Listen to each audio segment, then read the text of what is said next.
You would go into Master Summoner and or Unholy Power. I would go into Master Summoner first, and then start going into Unholy Power, 3 out of 5, Demonic Sacrifice, then finish Unholy Power. Then you have 1 more point you have to spend before you can get into Master Demonologist, or 2 more points. And I just put that into Fell Stamina and Fell Intellect to make your pet a little more useful. Then 5 into Master Demonologist, and then 1 into Soul Link. And then you're done the Demonology tree. Perfect. Okay. There it is right there. Then with the 5 remaining points, how do you finish it off? You finish it off by just going into Siphon Life.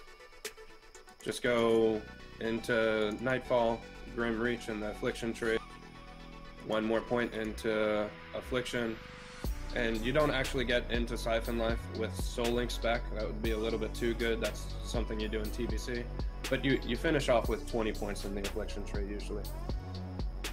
Okay. The reason we don't go into Destruction is because typically when you're leveling, you don't really sit there and hard cast Shadow Bolt. It's not very mana efficient, and your Shadow Bolt's not doing a considerable amount of damage. During leveling, you don't use Shadow Bolt during leveling it. You can use it in some circumstances, but most of the time, you just want to be putting dots up, wanding, and doing a very consistent, sustained amount of damage. I got you. So let's run through that scenario real quick. So as we're leveling up, we're putting our points into this build. You know, one of the things Warlocks is very, very famous for is its leveling speed. How many mobs do you pull at a time? Do you pull 1 mob? Do you pull 2 mobs? When you pull the mobs, how do you approach it? What pet do you have out? Give me the whole combat scenario for Locks. It depends. It depends on what level I'm at. Warlocks have a huge array of spells at their disposal. CC spells, damage amplifying spells, etc. So if I'm 40 plus and I have Death Coil and all of these utility spells, I'll probably pull 3 mobs depending on what the mob's abilities are. If they're normal meleeing mobs, I'll put my Voidwalker on 1, put 1 or 2 dots. I'll fear 1, put 1 or 2 dots on it. Then I'll have 1 on me or on my Voidwalker if the Voidwalker AoE taunt is up. If the Voidwalker AoE taunt isn't up, then usually 2 mobs. The more dangerous the mobs, the less you pull at a time. And is grinding effective at all as a means of leveling for Warlock, or do you prefer just all the way questing? Grinding is actually really effective as a Warlock if you know how to do it well. As with any cloth class, you die very easily, so the more dangerous you play, the more risky it's going to be for you, because in Classic WoW, corpse walks are really, really bad for leveling. Corpse walks are extremely inefficient. It can take 8-9 minutes just to get back to your body, and then some other alliance or horde or enemy faction can be sitting there waiting for you, camping you. So I got you. Okay. All right. So at some point you hit level 60, and once you hit level 60, you're going to be doing your pre-raid bis. You're going to be gearing up, all that good stuff, and you're going to be ready to raid. Before we talk about pre-raid bis and gear and everything like that, and by the way, everybody in the chat is asking questions. See, a lot of people are asking questions right now. We'll get to the Q&A section at the very end, so hold on.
you made it back to the castle and decided you weren't going to betray Kuro.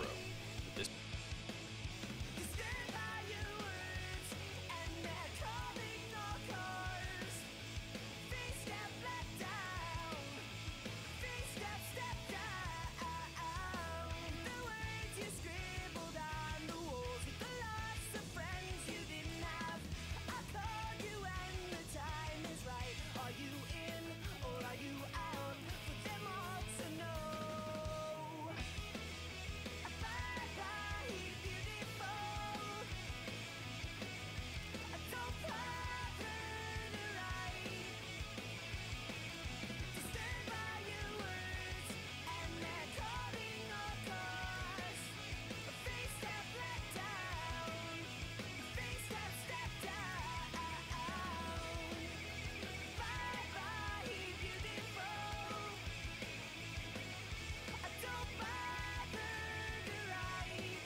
It took many hours because that place was a maze. Remember, there were no dungeon maps back then, and this place was like the granddaddy of labyrinths, especially for its level. It was originally going to be a city, but it was scrapped at the last second because they didn't have a mirror for the horde, and they didn't want to make things uneven, so that sort of explains why it's such a huge place. There was even an elevator that connected it to Ironforge. I think Haven Games has a video about that if you want a tour. I'll have a link to that in the description if you're curious. So, it took forever because the place was a maze, and we probably just died a lot too. A big problem with this place was this ramp to the final boss because there are enemies in this crevice, and if someone stood too close to the ledge, they would aggro, but their pathing would take them all the way up the ramp and drag everything with them. It was rough, and I remember it happening a lot from people standing on the ledge, a hunter pet, or just a rogue AoE, such as Consecrate, maybe. But we pushed and pushed, and hours later we had conquered Nomragan. It was like the end of Terminator 2, except instead of killer androids it was leper gnomes, and instead of the Earth it was Azeroth, and instead of Arnold Schwarzenegger it was just 5 dorks with nothing better to do with their time. But we finished it nonetheless, and I guess they were impressed by my holy skills, so they'd invite me to more. They eventually left their original guild to make their own, and I joined them since we were pretty good friends at that point, and I didn't play with my high-level buddy too much because he was busy running high-level stuff. Our guild was Has a Posse, so our names would show up as Maver Has a Posse, Sarg Has a Posse, and so on. It was pretty silly. But we'd run the Scarlet Monastery, I think. Moradin was a popular one. Honestly, it's been a while, so it's hard to remember. Lots of stuff in the 30s to 50s range. Once I hit the mid-40s though, I actually became a bit more useful because I went to the Retribution spec and threw on a two-hander. And that's because I got an epic two-hander from the Ogres in Tanarus in one of the ruins there called King the Decapitator. Or at least that's what I told my friends. I actually just bought gold on good old eBay and took a trip to the auction house. Nowadays, you can actually just buy gold using the official Blizzard sanctioned WoW token, but back then you had to visit third-party websites. And there was a big stigma with it. Looking back, it was pretty dumb of me, but hey, I was pretty dumb back then. Not much has changed, huh? So, after 14 years nearly, I've come clean. May the gods have mercy on my soul. I didn't go unpunished though. I remember getting a 3-day ban, I think, so I got my just dues. At least I think that's what it was for. I wonder what things would be like if that was it for me. If I wasn't into it so much and I didn't come back, this channel wouldn't exist, and you wouldn't be hearing this right now. Maybe I would have focused more and became an astronaut, a president, or a porn star.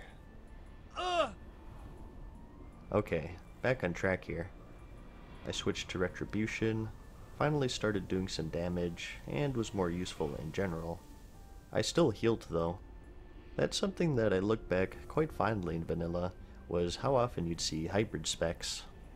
Healers that would pick up aggro and tank if the main tank died, DPS who could switch to heals and cover the healer every now and then, and so on. Now, was it optimal, and did you see it in high-end rating? Not really, but it was still pretty cool. I was damage and healing, and I would help out the healer when they were out of mana, or people were low on health in general. It was a cool and useful thing to have, in the dungeon scene at least. So, we'd run dungeons together all the time, and it was my preferred way of leveling over the normal questing routine. Remember, I came from the Star Wars galaxies, so I didn't mind doing anything grindy, and I actually liked doing it. Although I of course liked questing too. It was always welcome. One of my favorite dungeons though that we ran so many times was a Sunken Temple, and I know a lot of people aren't going to believe that because it wasn't the most popular. That's because that place was a true maze. If you thought that Nomergon was bad, you haven't seen anything. The Sunken Temple, in my opinion, was the most confusing dungeon, and I argue that even to this day with my friends. Even worse than the Blackrock Depths, which is bigger, I'll give it that, but it's way easier to navigate and remember what hallways lead where, in my opinion. And, to back me up, Blizzard even removed it because it was so confusing. That's right, the Sunken Temple that you know now is not the true Sunken Temple, or the Temple of Atal Hakar as it's formally called. This area with the green dragonkin and the undead trolls is just a small portion of the whole dungeon, and if you look down this grating in the middle, you'll see that there's another floor down there, which is known as the lower side, which contained more bosses, several floors, and even a puzzle. The actual dungeon was insanely confusing because everything looked the same. In other dungeons, everything is distinct for the most part, and you can use your minimap a little to navigate it. But in the Sunken Temple, it's just green stairwells and hallways leading to green stairwells and hallways. And the minimap is next to useless because it's multi-layered and you can never tell where exactly you are. It was a labyrinth where part of the difficulty was just figuring out where the hell you were, and that's why I liked it. A dungeon in the truest sense of the word, and it's a shame that it's not in the game anymore. I can understand it not being in the Dungeon Finder because people would just get lost, but I don't see why they had to completely bar access to it even outside of the Dungeon Finder. We ran it many times and eventually mastered it, and it was one of our biggest achievements early on before we started raiding. Speaking of which, let's get into that and how that whole process started. Our first raid, unbeknownst to us at the time, was actually the Lower Blackrock Spire because, remember, this was technically a raid back then, although it was 15 people max initially, I think. What we wanted to do was the Blackrock Depths, and we knew that it was in the Blackrock Mountains somewhere, but we got turned around and somehow ended up in the Blackrock Spire rather than the Blackrock Depths. And we were like, damn, this place is tough. We were only level 50-ish, which is why we wanted to do the Blackrock Depths, since I think it was around that range, and the Blackrock Spire was 55 to 60 I believe, so it didn't go so well to say the least. One of the side effects of not having those handy instance portals on your map, I guess. But when we actually found the correct dungeons, we mainly did them on our way to 60, and they hit the cap a little before me. I was always a level or two behind them. I hit 60 doing my normal thing of just straight up grinding mobs. This time, it was those yellow worm things in the Eastern Plagueland zone. I did screenshot my final level, but unfortunately, the computer that I originally played on is long gone, which is a huge shame because I had so many screenshots from level 1 to 60 and even beyond. Hundreds probably, and they would be perfect for these videos. I really want to be able to show them to you, but unfortunately, these dramatic reenactments will have to do. So, I dinged 60 on some random worm in the Eastern Plaguelands. I think everyone remembers their first max level. As you know, in Star Wars, there really wasn't a finish line like this.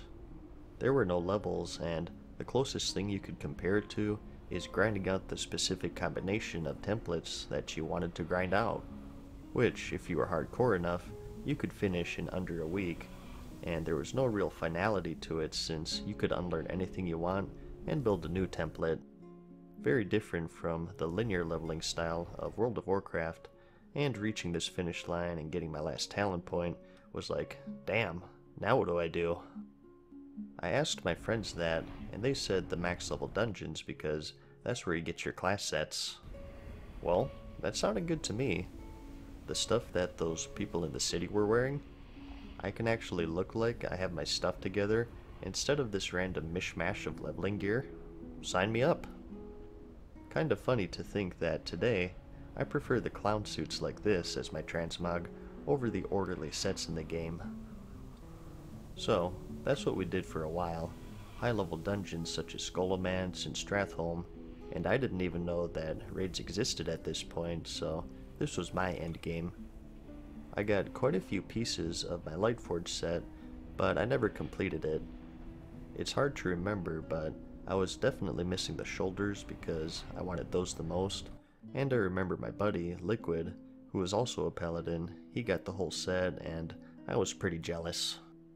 My buddy Zarg, who was the warrior, got a full set of Valor I think, and our healer, Maver the Druid, got Wildheart, so they were good to go, and I was just a few pieces short. But I had fun, so that's all that mattered. We ran dungeons every day, and I made some really good friends. When I was talking earlier about how different my life may have been had I not returned from my suspension, and honestly, I wouldn't trade it for anything. I met so many people, as you'll see in the coming videos, that I really consider as true and close friends, even to this day, nearly 14 years later, and if I didn't come back, I wouldn't have my YouTube channel where I've made even more friends, and I get to share my stories with people like you who are kind enough to give me the time out of your day so many times. So, we are the Posse. We weren't the best by any means, but damn, did we have some fun. But one day, after a week absence, I log in and say hi to my friends, and the guild was empty with just me left. What happened? Find out on the next exciting episode of Mad Season Ball Z. Farewell for now. And then later Retribution. What happened? Well, they joined a raiding guild. Our guild was very tight-knit at this point, and at most we had maybe 10-ish or 15-ish people max, so definitely not enough for raiding.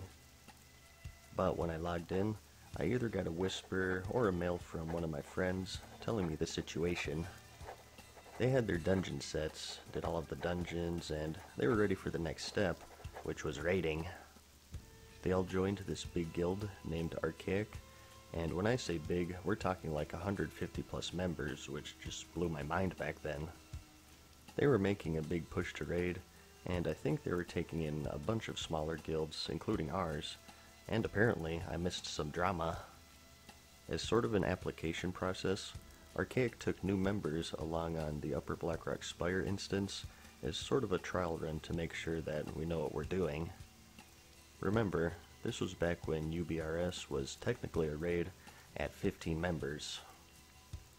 So, while I was gone, they took my friends Zarg, Maver, and Liquid, and our guildmaster Lon on one of these runs. I didn't mention Lon in the last one, but he was one of our healers, and the way we ran dungeons back then as our original guild was very methodical since we died so much. So, we'd pull as little as possible, wait for full mana for each pull, and things of that nature. But Archaic did things a little different. They ran this place several times at this point, and they sped through it pretty quickly in comparison, and did things like pull more than one group, pull when the healer is at about half mana instead of full, and so on. Apparently, this didn't sit too well with Lon, and there was some sort of clash of powers and a big argument, and he ended up actually getting really mad, and he quit. The rest of the crew kind of adapted and just rolled with it, but Lon refused to join, so I came back to sort of a mess, and a decision to join 3 of my friends, or stay in a now empty guild with my guildmaster. Ultimately, I joined Archaic because I now had more friends there, and honestly, I just wanted to try raiding since it sounded fun, and that's where you got the purples, which, as I've mentioned in other videos, were a big deal back then. Especially early on when everyone was coming from dungeons, and we all had just blues and such. Purples were huge and were sort of a status symbol back then. Like, whoa, this guy has no life, this guy knows his stuff. So, I messaged my friends, said I'll join up, and initially, they weren't going to let me in. The original deal was to take all of us, or none of us, since we were a team. Well, excluding Lon, I guess, since he left, but that was of his own will. So my posse said that if Show doesn't join, we don't join, and they buckled and let the best paladin in the game join the guild. Honestly, this was probably because both Maver and Liquid were healers, and Zarg was tanking, so we had a lot of leverage since those roles were always much harder to come by. Especially tanks in vanilla, since some of the fights needed like 8 of them. So, I had finally joined a raiding guild, but the catch was they wanted me as heals. At this point, if you recall, I was Retribution spec, and also broke, so I couldn't really respect a holy, and a good portion of my gear was of the bear, which was strength and stamina, so I wasn't in the best state for healing, but I wanted to raid pretty badly, so when they asked if I could heal, I was like, yeah, sure. Luckily, this was 40-man raiding, and back then they give you a lot of wiggle room, and you could have people who didn't really know what they were doing, and you were still able to kill bosses. We scheduled our first raid though, which was the Molten Core. This was one of two choices at the time, with the other being Onyxia's Lair, as you may know, but we went with the Molten Core because the attunement was way more simple.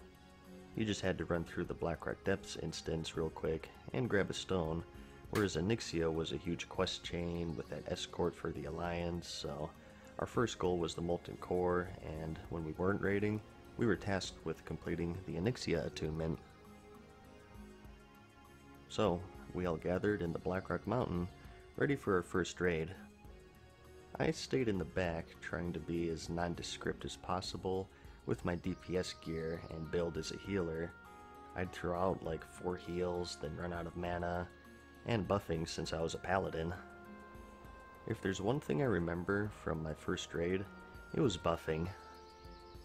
Paladins originally had these 5-minute buffs called blessings, and at first, you could only apply them to one person at a time, so with 40 people, you were just constantly trying to keep everyone buffed, and it was rough. We all had our little assignments, and we were just constantly cycling between 40 people with these buffs. But it was made a little easier later on with an add-on called Whispercast, which let players whisper the paladin for a certain buff, and then, with a click of a button, the paladin would target the player and buff them. So, this was a lifesaver to say the least. And then later on, we would of course get the Greater Blessings, which buffed multiple people at once. I believe it was split across each class, so you did still have to cast it like 9 times, but it also lasted for 15 minutes, which was definitely an improvement. Now, you may say that it's inefficient to have it class-based. What if you have Restoration Druids and DPS Feral Druids? Well, the answer to that is back then, there were very few, if any, DPS Druids in the raiding scene, simply due to the balance. And this was true with most of the other classes. 90% of the raiding Paladins were Holy, the Priest's Holy, the Mage's Frost, I think. At least in the Molten Core due to the fire resistance that every mob had. So, these buffs being locked to classes was actually pretty efficient at the time, and it was just another quirk with vanilla raiding, as I've mentioned in other videos.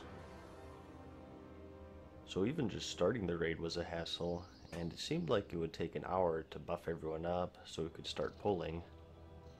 Mages could make like 4 waters at a time, so they spent half their time as vending machine duty.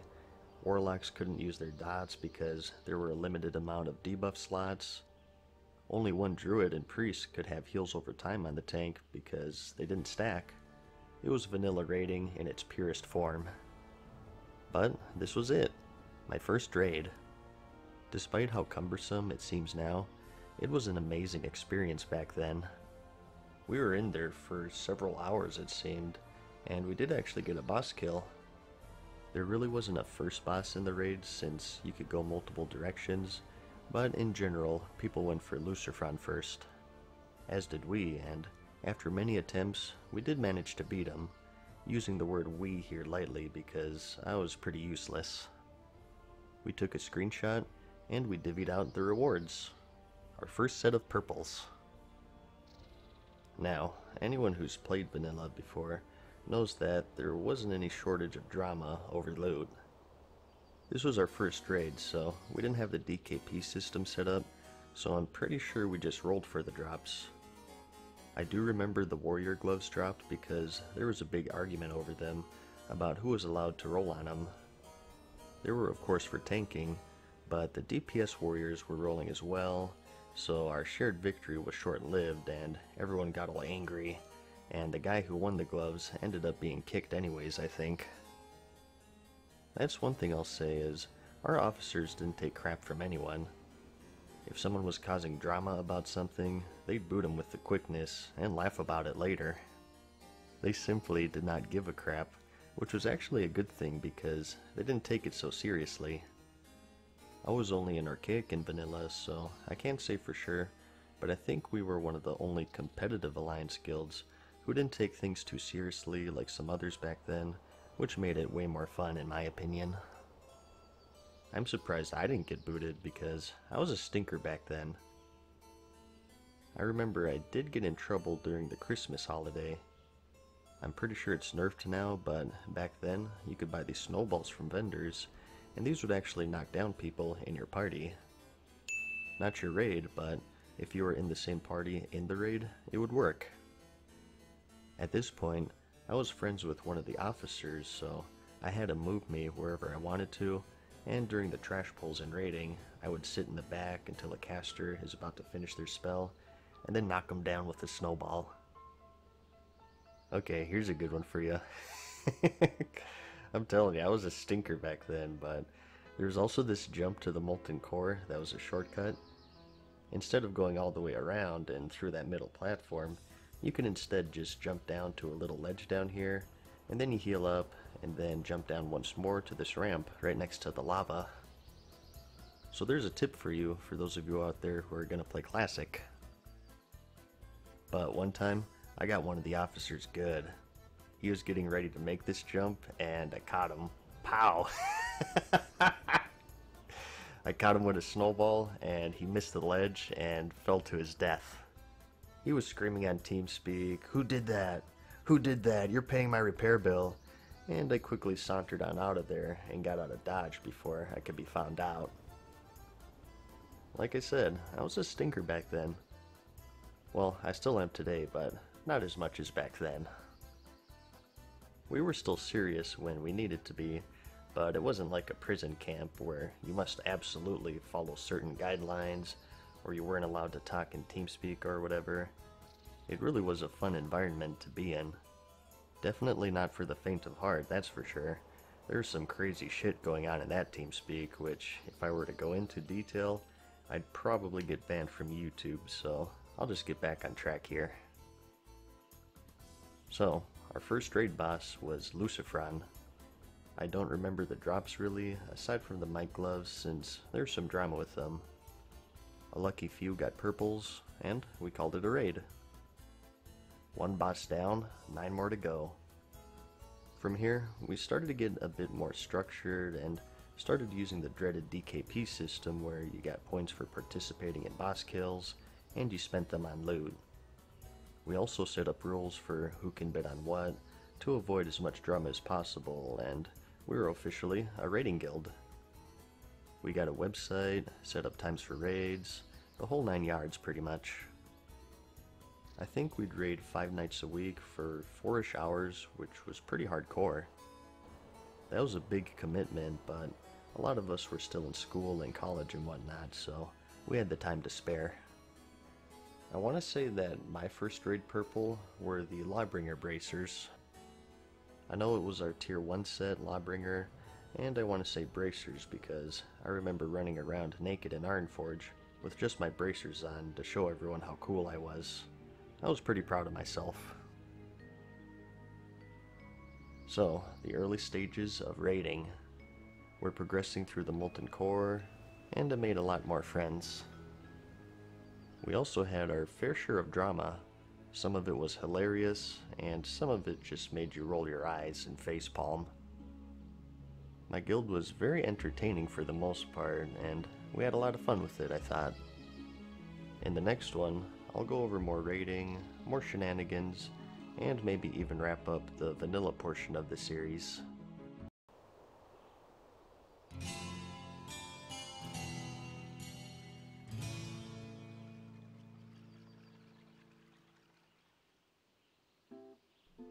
Hey guys, what's up? Mad Season here, back with another video for you. I got another part in the Memory series, which is my personal story of playing World of Warcraft way back in the day. We've made some steady progress in this series, but it's been a bit since the last one, so let me give you a quick refresher. On the last episode of Mad Season Ball Z, we covered the early raiding experience, and we just started the Molten Core. I'm playing my Holy Paladin as Retribution spec with Strength gear. No, that wasn't what you were supposed to do, but I was able to buff at least, which was good enough at the time. We've killed our first boss, which was Lucifron. We went over all the drama that went with being in a raiding guild back then, with the dreaded DKP system and whatnot. Talked about some of my shenanigans, how I was a bit of a troublemaker, and my first purple, which were the Lawbringer bracers. So, continuing where we left off here, we went through the molten core and made slow but steady progress. Eventually, the endless buffing did wear on me and my paladin friend Liquid. I don't know, I guess the complex and intricate gameplay was getting a little too stimulating for us, so as we were going through the molten core, we were leveling alts. At this point, you can probably tell that I had a taste for damage and DPS. Not really healing or tanking, but I was stuck healing and buffing since no one really wanted a Retribution Paladin for raiding back then. So, I went through the class list looking for a pure DPS class, a new character, and a new adventure. I wanted a class that was incapable of healing or tanking period, and paying close attention to the raiding scene, I picked a rogue which had the highest damage, at least for our guild. This time I switched it up, and I went human, which actually turned out to be a pretty good choice with how the weapon skills worked, since they had a bonus with them. Though I mainly picked them because I wanted something other than dwarf, and to start seeing the other races' questing areas. My buddy Liquid actually made the same thing, a human rogue, and whenever we weren't raiding, we were leveling. This time was much faster, of course, because we had a good idea of what zones to go to, what dungeons to do. No longer was I spamming dungeons because I didn't know where any of the quests were. I was serious this time and did all of the good quests, skipped the ones that weren't worth it, like the escort quests and whatnot, and we made it to 60 pretty quickly compared to my paladin. Rogues were also pretty quick to level since they did so much damage, so that definitely helped too. So we hit 60, and we told our officers that we wanted to switch. I think we were pretty lucky because they just happened to be looking for more rogues at this point. They probably looked at me and said, well, he can't be any worse than his paladin, so give him a shot. And this was where I really shined, I think. Now, I don't want to say that I was ever really good at the game. I've always been pretty average, but I'd say back then, just because everyone sucked, I thought I did pretty well in comparison. All of the rogues in the guild did pretty well actually, and we'd lend out advice to other raiding guilds on how to gear up and do damage and whatnot, because this was still before anything like Icy Veins, I want to say. Players more often than not had to figure out things for themselves, and we were pretty good. I want to do a quick name drop here and roll call, which you might find boring, but I want to do it more for my friends out there if they're watching this. Now, our best rogue was probably our Grand Marshal in Haber. As some of you know, I'm sure, the rank 14 grind was pretty insane back then. It required 24/7 play pretty much since you were competing against other people on your server, but as a reward, you were able to buy some pretty insane gear. So he was probably the best because he had the Grand Marshal swords, and he also knew the class very well. He did have to throw out his computer chair though after he hit rank 14, because he started like melding into it with the caked up grease and sweat and whatnot. It was pretty gross. I had another friend named Stoofers, and I'd say he was probably second in place. He was human as well, so he did a lot of damage with their plus weapon skill ratio. And third place probably went to me. Like I said, at this point, I was a madman, and I was playing a lot, studying up on my class, practicing my rotation and whatnot, and I did pretty good, I think. After that was probably our raid leader, who was named Loraith. After that, though, is anyone's guess. I don't really pay attention to anyone under number 4 since my damage meter didn't go down that far, but we also had one of our officers, Los, the guy hit with the snowball, and he was alright. He definitely tried, which deserved merit. The rogues in our guild were very tight-knit though, and we watched each other's back and worked together in gearing each other up. And for the most part, we still play to this day. So, I'm now a rogue, and this pretty much became my main character for the rest of vanilla, and even for a few expansions. I loved their high damage, the ability to stealth, pickpocket, open lockboxes, you know, all that roguey stuff. And to top it all off, they couldn't heal or tank, so I was good to go.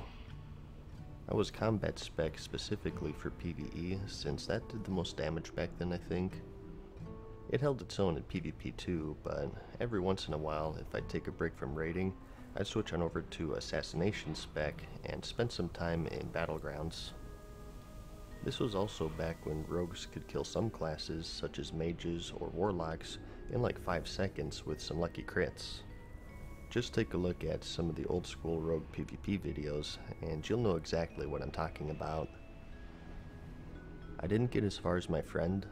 I stopped at Lieutenant Commander, which was rank 10. That was still a pretty good time investment, but it really started to pick up after that, and you'd pretty much have to play 24/7 to get rank 14, which was Grand Marshal. I liked the game, but I didn't like it that much. Rank 10 completed the blue set, which was enough for me, so from there I just PvP'd casually. I actually did make a few PvP videos back in the day, but as far as I can tell, those are gone forever since the site I uploaded them to is gone, and my old computer is long gone. Those were the first videos I made though, and I'm sure they were garbage. Not much has changed, huh? But when I was raiding, I was back to the combat spec. We pushed and pushed through the Molten Core, and really started to work through those bosses up until the point where we had everything but Ragnaros on farm. And that's because he needed a lot of fire resistance, if you didn't know, and we progressed fast enough to where that kind of snuck up on us. Remember, there were 40 people at this point, and it's classic. Having these 40 people get 200 something fire resistance was easier said than done, and it took at least a month. It took high level and low level dungeons to find all of the right pieces, lots of globetrotting, and time. I remember we used to farm a piece off of this guy in the Blackrock Depths. We would get 5 rogues together in a group and just stealth through the whole place, kill them, and reset over and over. So, the first resist fight here, and my guild in particular, wouldn't even let you in until he had at least 200 something. The raiding scene was very different back then. If I had to sum it up, it was very specific. Nowadays, for most content, when you're making a group, typically you have 2 tanks, maybe 3 or 4 healers, and the rest DPS, and that's it. But back then, you specifically wanted warrior tanks, a lot of rogue DPS, at least a couple of hunters for tranquilizing shot to dispel enrages, resist gear, a few warlocks for banish or else you couldn't do fights like Gar, mages for water basically, a few paladins for buffing. If you didn't pay careful attention when you were setting up these raids, you would have no chance on some of these fights. It's one of the bigger arguments against current versus vanilla or Burning Crusade raiding, I think. Some people love it, and some people hate it. Hopefully soon, everyone will be happy, and we'll get some news about those classic servers. So, we got all of our resistances squared away, and it was time for the final boss of the Molten Core and the Lord of the Fire Realm, Ragnaros. I think in the last video, I mentioned that at the end of the day, the mechanics in the Molten Core were pretty simple. A little fun fact is that this place was actually made in 1 week. The zone, the bosses, the loot, all put together in just 7 days right before release, and they almost scrapped it since they almost ran out of time. While they did an amazing job, you can kind of see some side effects of this. You had the Mind Control Salamander, the Rain of Fire Salamander, the Arcane Explosion Salamander, and so on. Lots of copies, and with it being the first big raid, it wasn't too hard to figure out what to do, and the only challenge was that everyone was new at the time. So, I want to say that Ragnaros was the first complex boss fight in the game, not counting Onyxia. He actually had phases, which was unique at the time. You had the phase where he was above ground, You had to have a tank in melee range or else he'd nuke the raid, and he'd also periodically AoE the melee, and you'd have to time your DPS and jump out at the right time or else you'd get sent flying up in the air and take a lot of damage. Melee in and melee out is a phrase that's forever burned into my memory. He would also have constant area fire damage, which was why everyone needed that resist, not just the tanks, and periodically he'd submerge into the lava and summon some mana draining adds that the tanks would scramble to pick up aggro on. The ranged would be all over the place trying to avoid them. Aggro was tougher to get in general back then, so everyone would be running everywhere. It was pretty chaotic. As a result, there were lots of deaths, of course. Again, due to everyone being new, and this was also before YouTube, so we couldn't simply look up a video on how exactly the fight worked.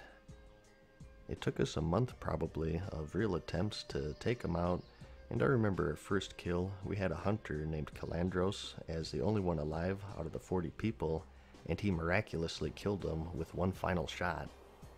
The TeamSpeak exploded in a huge nerdgasm. It was like the climax of a movie, and he has no problem retelling this story even today. Kind of like those old war vets going back in my day, but just a bit more nerdy. But with that, we had conquered the Molten Core, in the most epic fashion possible at that. This was quite the proud moment for me. I started at level 1 with no idea what I was doing, bounced around from class to class, and somehow made it to level 60, with a majority of it as a holy DPS paladin. I slowly but surely conquered all of the dungeons the game had to offer, and here I was in a 40-man guild with our first clear of the Molten Core. I believe we were one of the first 5 alliance guilds to take him out, which was impressive at the time because we started raiding late. Remember, I only started playing in March of 2005, and it took me a couple of months to level, so we only would have started at around May of 2005 at the earliest, I think. So plenty of guilds were raiding before us, but we beat a lot of them out because we had good leadership and coordination. And also, it was Khadgar on the US, which was one of the slowest progression servers, so that definitely helped. Alright, that's it for this one, I guess. I've officially made the switch to Rogue. We finally cleared through all of the Molten Core pretty quickly at that. Now, I thought I was going to wrap up Vanilla in this episode, but we still got a whole lot more to cover. We have the Onyxia's Lair, the Blackwing Lair, AQ40, Naxxramas, and a bunch of stories to go along with those, so we probably got a few more videos in the vanilla portion of this series. So, in the next one, we'll probably cover some Onyxia stuff, some Blackwing Lair, and who knows what else. I hope you found the video interesting or entertaining. Like it if you liked it, and I'll see you in the next one. Peace. Farewell for now, mortals. We hope you enjoyed today's video. See you again soon.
Hey guys, what's up? Mad Season here, back with another video in my memory series for you, where I share my personal story of playing World of Warcraft way back in the day.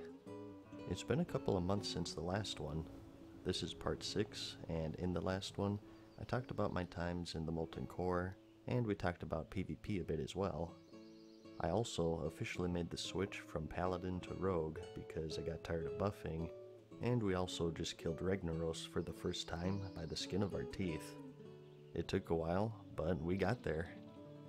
Before we move on to the Blackwing Lair though, we should talk about Onyxia's Lair, which was the other launch raid.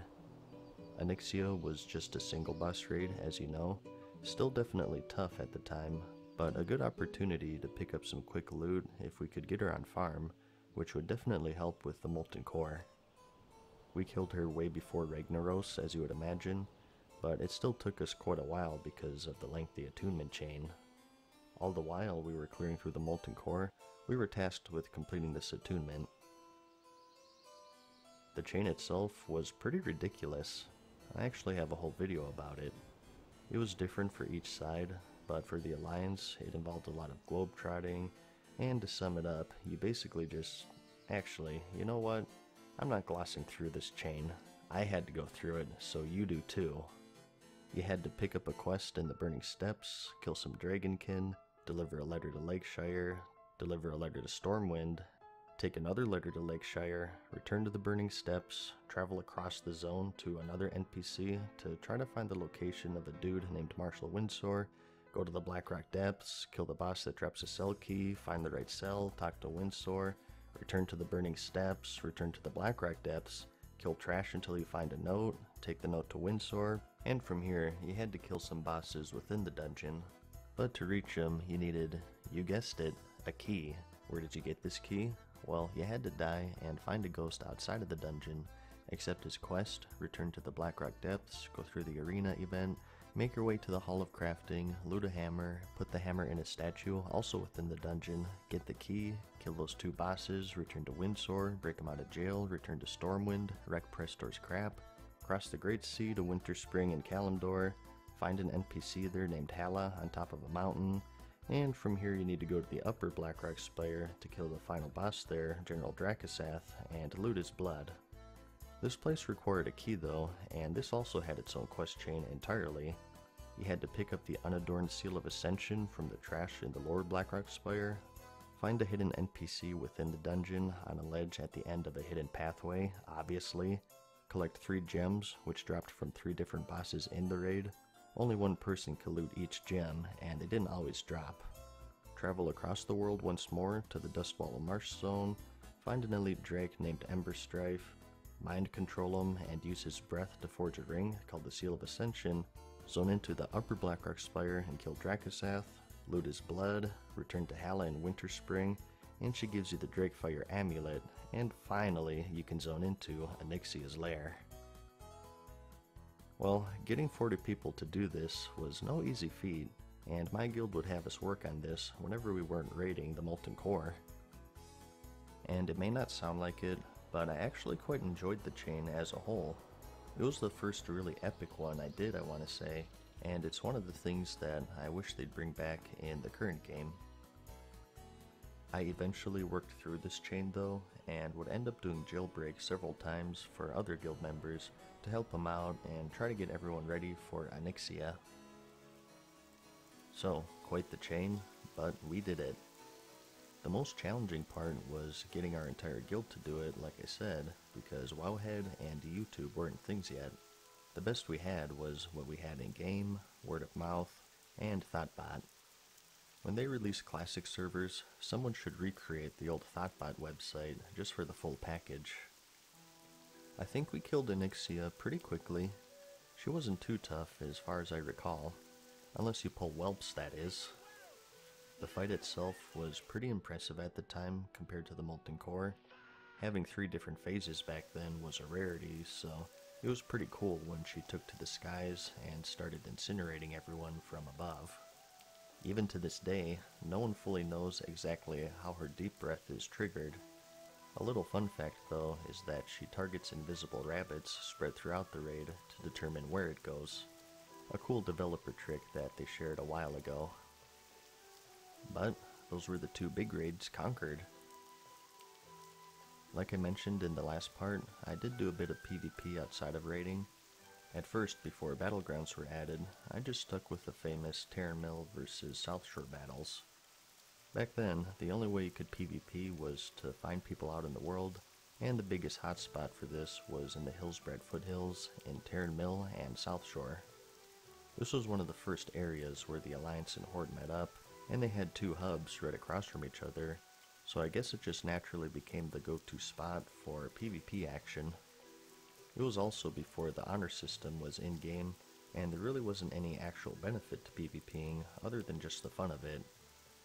So this hub was the place to be, and even on my PvE server, there was always a battle raging on. It was even recreated on the 10th anniversary in a battleground where you could get a special title. So at first, this is where I got my PvP fix on my paladin. I'd run into a ball of 50 Horde, bubble, and hark back to South Shore just a minute away, and rejoin the fight.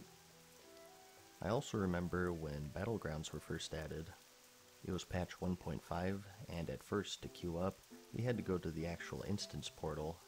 There weren't any battle masters or anything like that yet, and initially, we only had the Altric Valley in the Altric Mountains, and the Warsong Gulch in Ashenvale for the Alliance, and the Barrens for the Horde, I think.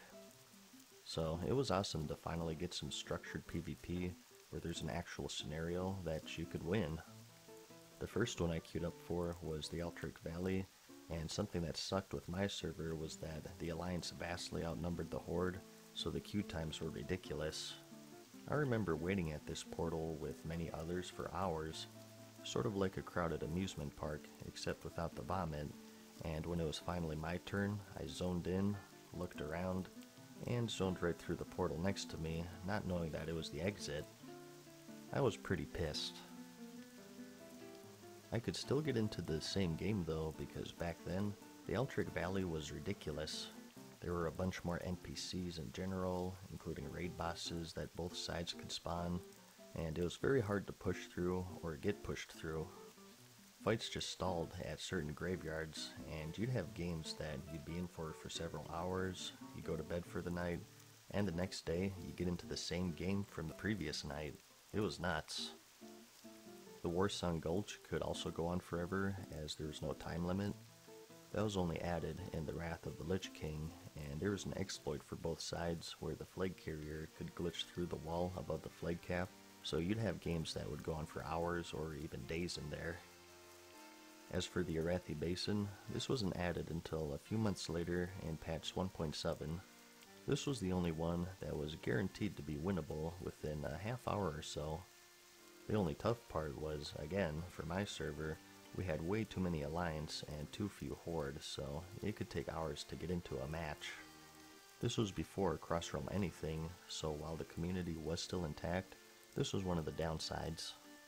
They only added that in the final vanilla patch, which was 1.12, which is what we're going to be getting in the official classic servers. So I did do quite a bit of PvP when I wasn't raiding. I've always loved it in World of Warcraft, and I only really stopped after the Cataclysm expansion. But in patch 1.6, we finally got the next raid, which was the Blackwing Lair. Nefarian, whom you saw in the Upper Blackrock Spire raid, got his own raid, and along with his Black Dragonflight, he seeks to destroy the world, so naturally, we gotta stop him. You needed to attune yourself to this raid as well before you could zone in. It was much more simple this time though, just requiring you to kill a guard outside of the Blackrock Spire, looting a quest starter, and then touching an orb behind the final boss, Dracasath. None of that globe-trotting stuff like with Onyxia. The raid itself held 8 bosses total, and it was the next step up. The Molten Core, as great as it was for the introduction of raiding into World of Warcraft, most of the fights were pretty simple. Correct me if I'm wrong here, but the only one with multiple phases I want to say was Ragnaros. The Blackwing Lair improved upon this with fights such as Razor Gore, which started with the gauntlet of egg destroying and ad killing and kiting, and ended with the battle with Razor Gore himself. Velistraz, where you had infinite resources, and it was a mad dash to finish them before you ran out of tanks. Lots of 1% wipes on this guy, as I remember. These two bosses were quite infamous at the time, and they destroyed many guilds. It was like jumping into the deep end. Going from the simpler fights from the Molten Core to the gauntlet known as Razor Gore and a huge gear check with Velistraz broke a lot of guilds, and many that were pretty successful through MC and Onyxia slowly faded away as they couldn't get past this brick wall. And later on, you of course had Chromagus, which would have randomly selected elements that you had to deal with, and Nefarian, who speaks for himself. Honestly though, I don't remember much out of this place. A common question I get with this series is, how do you remember all of this stuff? Well, the answer is I don't. Remember, this is over the course of years, and at this point, I have maybe an hour or two worth of videos talking about all of this stuff. If I remembered everything, it would be a 1,000-part series, so all of what I've been telling you is a tiny fraction of what I remember with the game back then. I do also have some friends who played with me back then to reminisce with, and bring up some old stuff that I forgot about, which is very helpful. But the Blackwing Lair is one of those places that I just don't remember too much of. Not really any interesting or funny stories that stand out to me. It was good, don't get me wrong, just not too memorable for me, I guess. Maybe it's because it wasn't my first raid like the Molten Core. Your first time of anything is always going to be the most memorable, so that could be it, I guess. Although one thing I do remember though are the old tier 2 sets before the revamp. I remember I got my Bloodfang hood before they redid the model. It just looked like a red Shadowcraft mask. At the time, I also had level 20 blue bracers equipped, and some guy made fun of me for having those along with the tier 2 headpiece. I think we duked it out in whispers for a bit. Here are the other sets though. As you can see, they needed that revamp pretty badly. I also remember how you had to have the Onyxia skill cloak for the Nefarian fight. You crafted this from Scale's skin from Onyxia, and he would do a breath when he goes into phase 2, and it would one-shot you if you didn't have it equipped. So pretty interesting that she needed to have that raid on farm and get the cloak for all 40 members before you could finish this one. I kind of liked it. So, the Blackwing Lair. A good raid, but that's about all I remember. The next one was of course on Kiraj. Now, I have a few memories with this place, I'll tell you what. So much so that I think I'd like to save it for its own individual part. So, we've caught up a bit. I talked about the first 3 big raids, the Molten Core, Yo, what up? and the Blackwing Lair. Oh, one more day, mate. Oh, fucking GG. Really, all that's left for vanilla is I've been working for years. and the wind down for the Burning Crusade. I haven't had a and day the off launch this event like for that. entire month. Oh shit. That's brutal.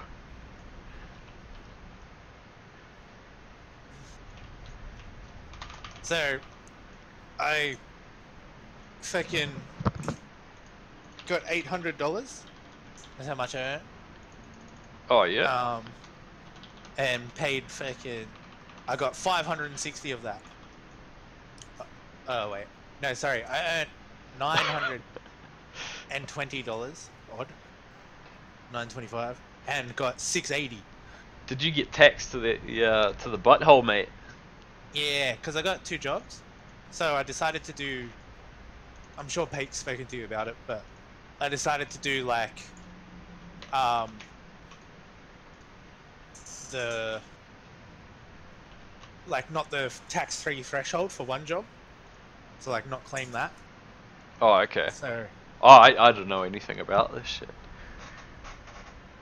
I've talked to him about it, so you might not have been there when I was talking to him about it. But basically, so in Australia, I don't know, it's probably the same over there, but it might be just different numbers. Up to $18,200, you don't pay tax. So for the year. So yeah. So if you earn like 16,000 for the year, you know, the government still taxes you every pay or whatever. or you just don't pay any tax. I can't remember how it works. I think it's you don't pay any tax. So basically, if you make very little money, they don't tax you. Yeah, and you Right. get it all back. But so when you get a job, you have the option to fill out A, claim the tax-free threshold, or B, don't claim it. So I've switched to one of my jobs to B, don't claim it. Yeah. But it looks like I shouldn't have done that. Like, I should not have done that. Yeah, I was worried I was going to get, like, a tax bill at the end of the year. Like, it wouldn't have been much, but I just didn't want to fucking have to pay the tax man some money. $700 dues to buy it. So, yeah, I did this, but yeah. Oh well, mate. As they say, monkey thief. The tax man giveth, and the tax man taketh away.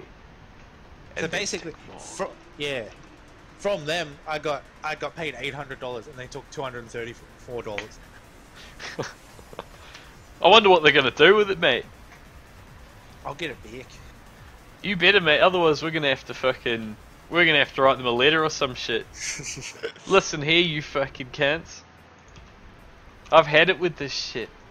So basically, I worked there 6 days for $500. That's horrible. But I got taxed quite a lot. That's pretty rough, man. I think you should find a job and not work 2 jobs. But I don't really work 2 jobs. I work the same job. But to the tax bracket, you fucking work 2 jobs. Yeah, I know. It's stupid, eh? Like, it's the same job, it's just different employers. Yeah. That's where they get you, mate. Yes, so I'd be looking for some other shit. You could look after nuns.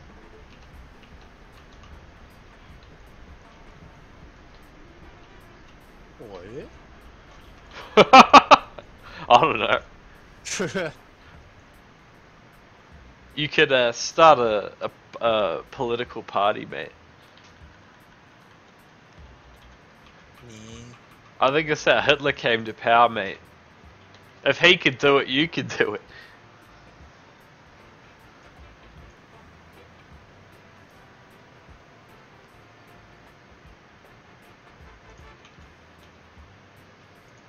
Yeah, I don't know. It's fucking bullshit. That's how I feel about it. I'm just gonna get a big tax return, hopefully. I only did it because I was worried because I worked at the old job as well. So, but yeah. Ah well. Should be fine. I have nothing planned Friday. I'm gonna league. That's what I'll be doing. Just fucking league.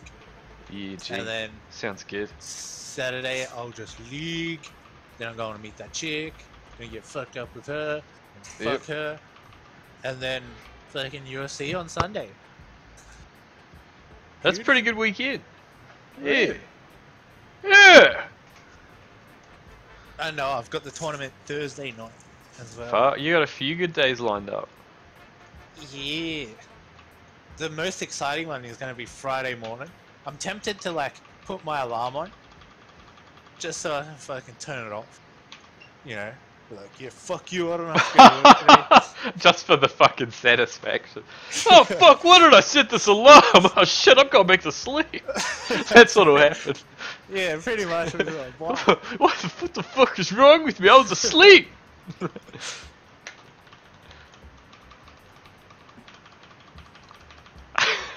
I can definitely see that happening. Oh shit.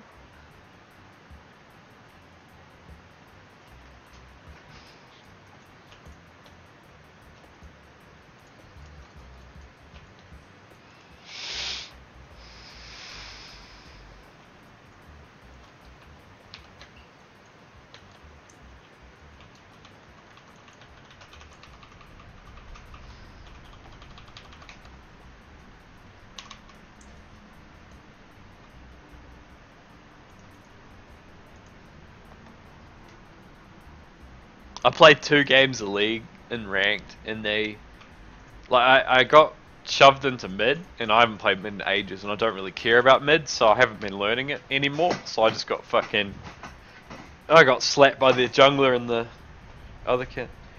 The top lane, I was like triple the dude's CS at one point. Like I had like 150 and 50, but he just kept roaming and killing everyone. He ended up with like 21 kills, bro. And I could still trash him because he just had no CS. So I had two of my members. They're like 4 for 15. There was like one Nico support that was like 3 for 11 that was calling everyone else shit. It's just like, I don't know. He was whinging at the mid laner for fucking inting, but he was inting just as hard. I don't understand people, bro. It's like what goes through their head. It's just like, I am immune to all criticism, but I can give it, even though I'm doing the same thing. But the difference is, they only started dying because the. Yeah. It's this guy's fault I suck. So yeah, I'm on a 12 game losing streak in solo queue, mate. AMA. Yeah, man, I was on Hina. I've been jungling as well. Like, I've been switching up. You know, just, It's rough. Really rough. I gotta go back to solo. ADC, I mean. Win a few games. I'm not trying out for jungle anymore, so I don't even need the jungle. So just... I gotta make sure I get top or I'm just gonna dodge. Makes a fucking hell of a difference when I'm playing Kennen compared to like anyone else. I just slap my opponent all around. It's just like, if your team feeds too hard, it's so hard to fucking win. I find a lot of people just give up, so it makes it quite challenging as well.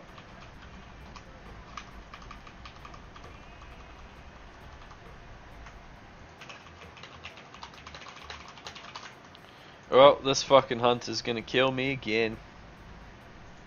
Oh my god. Hillsbrad's killing me.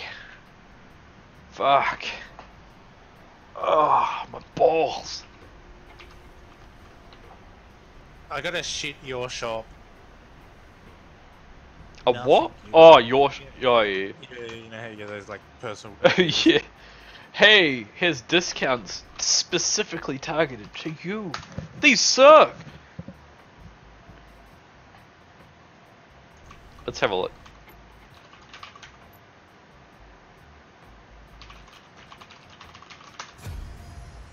Can't remember my fucking password for League.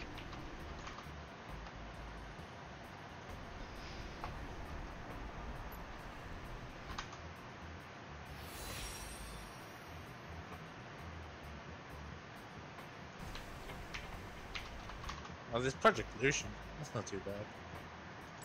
Your shop. BMO UG. I've always wanted to play Teemo even more.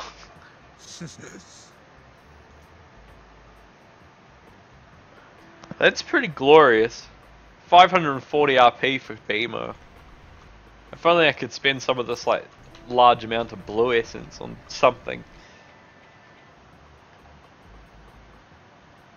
Yeah, the Blue Essence shop comes out every now and then. I don't even know what there is. There's like a Warwick skin.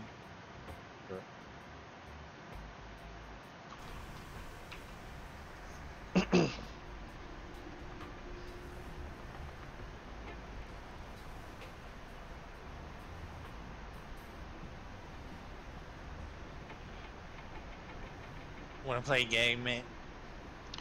In like 10 minutes, I'll be king. Hells yeah. We're gonna go straight to ranked, bro. I'm not playing. I gotta win a game. Oh yeah, fucking right. I don't fucking norms. These fucking cowards. It's actually easier to play ranked because you're not versing like random plat 3s and shit. Yeah, it's not all fucked up. Like everyone you're versing is the same, like just as shit as you are, so it's all G. That's why I don't bother.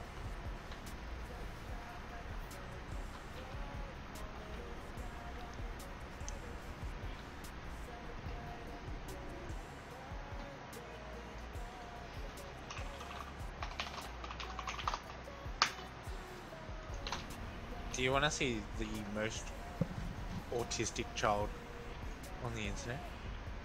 It better not be a fucking video of me, Ken.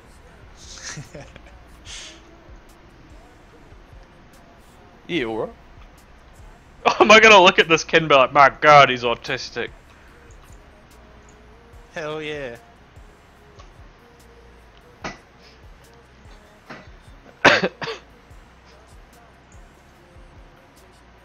Bella, what does this say? Fucking Facebook video is so shit. Come on. Open the video.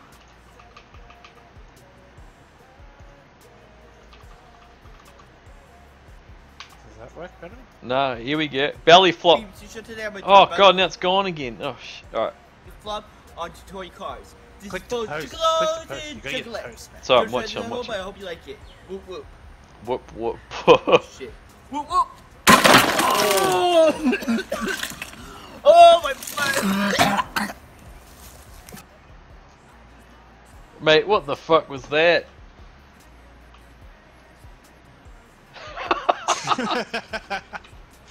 What the fuck was that? Yeah, keep fucking watch some more videos, man. That's ridiculous. Hey guys! Don't forget to smash that like button!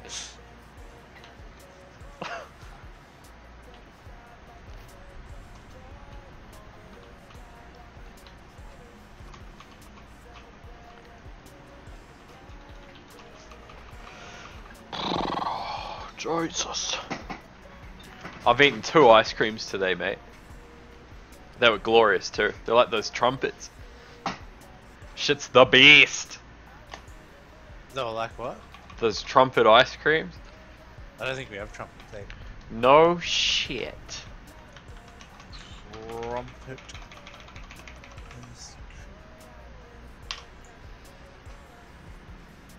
Ah, yeah, we have drumsticks. Ah. Same thing. But yeah, that shit's good shit. Yeah, fuck yeah, they are.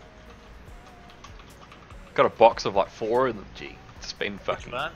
I just got vanilla today, which is pretty basic, but I was in the mood for that shit. Yeah, yeah. So vanilla's good shit. Oh, you got a fucking jelly tip? Holy shit. What else you got? Chocolate and salted caramel. Yeah, we Poison definitely berry. have that one. Yeah.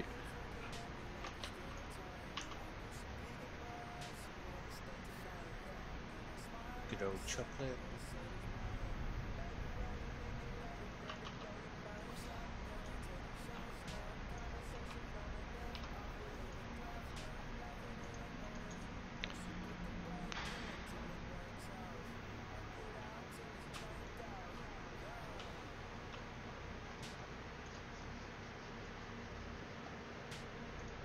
Peanut butter chalk. Do you not have these varieties, mate? Do you live in the 1970s? We don't have peanut butter chalk. Oh, I'm pretty sure we had to have boysenberry chocolate. shit. Pretty sure we'd have a hokey pokey. Oh, Hokey Pokey is the best, man.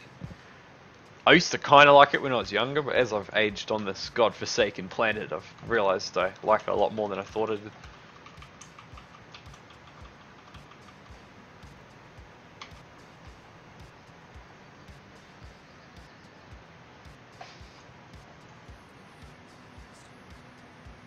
Yeah, we've got drumstick.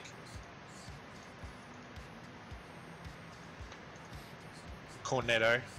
Mate, what the fuck is that video?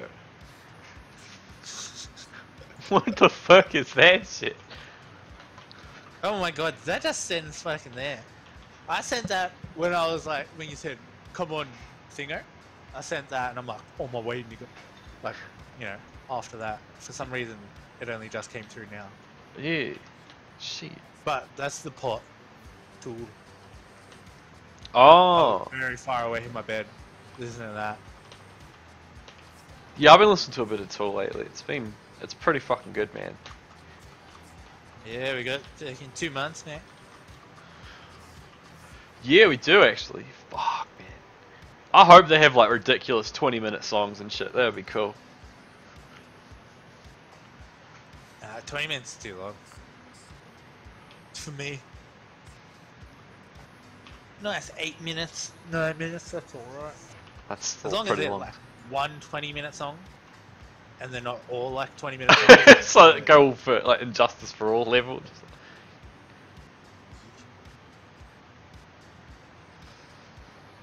So I purchased a steak and some McCain's potato and mash. And like, I briefly glimpsed the bag and it said to me, microwave. And I was like, fuck yeah, I have a microwave. And I'm a lazy cunt. I'm in. So I'm gonna have a steak and some fucking microwave banger and mash. It's gonna be pretty tight actually. I don't know how good it is for me, but fuck, what can you do? Microwave mash is okay. Like, it's not too bad. Really? Might start buying that shit more then. Well, I like it, but I like fucking processed food, so maybe not. What's your favorite kind of food? Processed foods. Oh my god.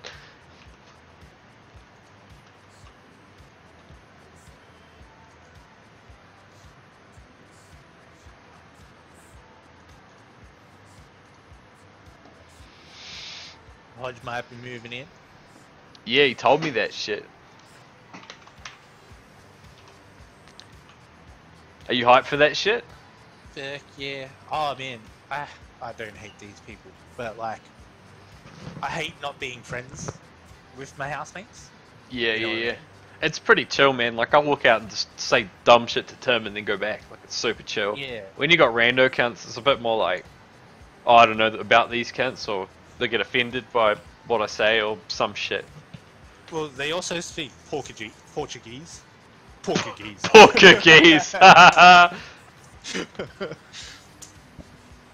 So, Do they just talk fucking slander, mate? Do they drill you?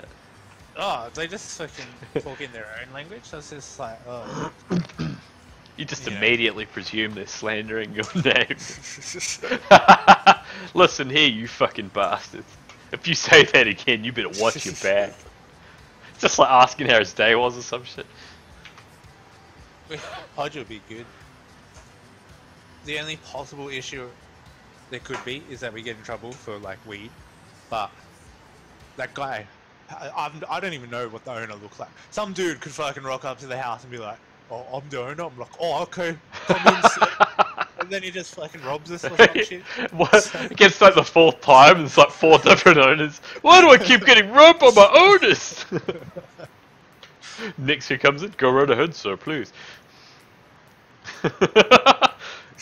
We just have to ask that you leave the house while we inspect. Yeah, sure, no problem. No problem. No problem. Oh, we would like you to leave, please. Oh, no problem. So yeah. So there's nothing. That'd be good. Hey. I think the only issue he would have, or they have, is parking, but that doesn't concern me at all. So Yeah, it's not your problem, mate. but we got to get internet if he moves in. Like better So- internet. Well, like NBN, you know, actually, yeah. Because Yeah.